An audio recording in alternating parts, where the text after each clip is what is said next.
Vince Viafor is missing somewhere in the Hudson River. He capsized while kayaking back from an afternoon at Bannerman's Island with his fiancée, Angelica Graswald. Hold on, baby! Oh my God. I can't see him anymore.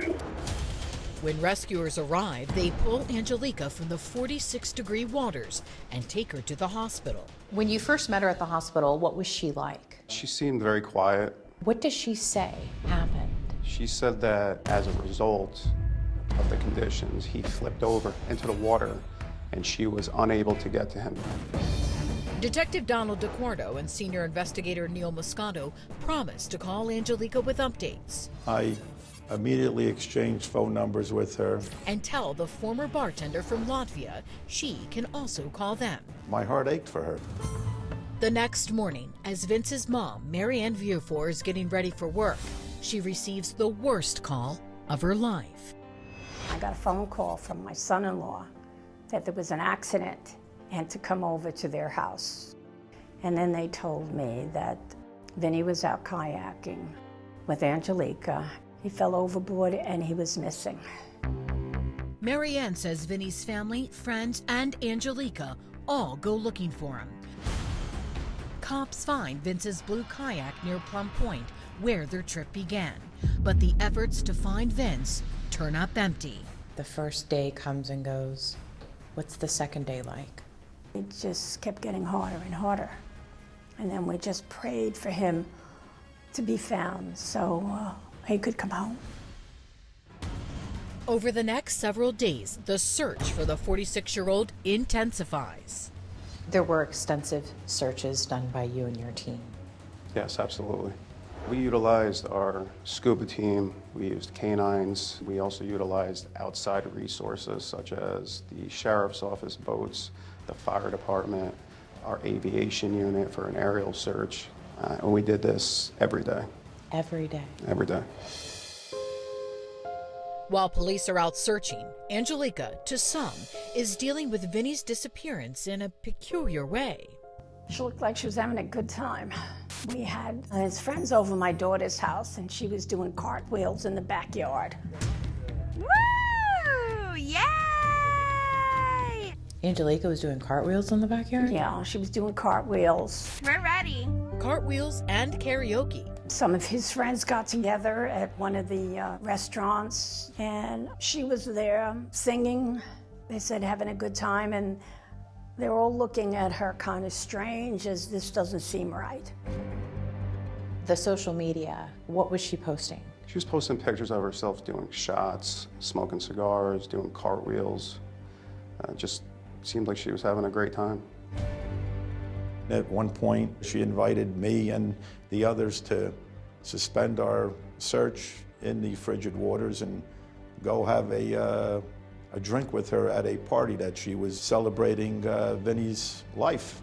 We respectfully declined to go to the event. I didn't think it was crazy odd because everybody reacts differently.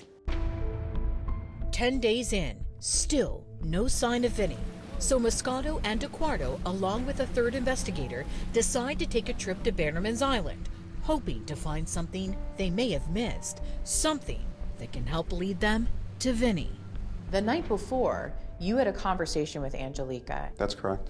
I told her that we were going to be going to Bannerman's Island. What did she say? She said, oh good, maybe I'll see you out there because I want to do a release of flowers or a ceremony in memory of Vincent. The next day, on the way out to the island, Moscato's phone rings. It's Angelica confirming she'll be there soon. And I said, oh, what are you going over there for? And she actually said, I'm going there to clean up. I'm like, going there to clean up? I said, what do you mean by that? She says, oh, I'm part of the Preservation Society over there. So I left off with her, okay, well, maybe we'll see you there later on. So we went to the island and we looked around, didn't really find anything. But I made the decision, I said, you know what, Angelica said she was coming over here. Let's give her a couple minutes and maybe we can just go over, retrace the steps. When Angelica arrives, Moscato suggests together they recreate what she and Vinny did that day. What happened?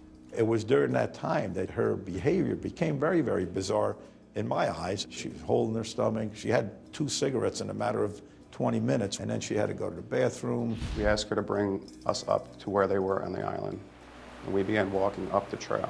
And at that point, she's becoming visibly upset. She begins crying. You see some tears in her eyes. She was just not focused. She was all over the place. She was all over the place, to the point where I told her, Angelica, what is wrong with you? The investigators are about to get an earful. She begins to open up about her sex life with Vincent and how he made these sexual demands towards her and that it really, really bothered her. At that point, I put myself in Angelica's shoes. Would I really want to tell my sexual activity with my fiancé to 3 state police investigators? So I said to her, listen, would you feel more comfortable just talking to one of us? She said yes. I asked her who, and she chose to speak to Investigator DeQuardo. So DeQuardo and Angelica walk away and find a spot to talk. What is she confiding in you at this point? She smoked a cigarette, and then she looks up at me and she says, you know about the plug, right? Coming up, She's like, he didn't have the plug in that kayak. and a question with a game-changing answer. I said, was there a point where you could have helped him or saved him, but you didn't? And she says, she looks up at me and she says, you know about the plug, right? And at that point, I didn't know what she was talking about. So I said, tell me about it. She said, he didn't have the plug in that kayak. And I said, is that why his kayak sunk? And she's like, yes.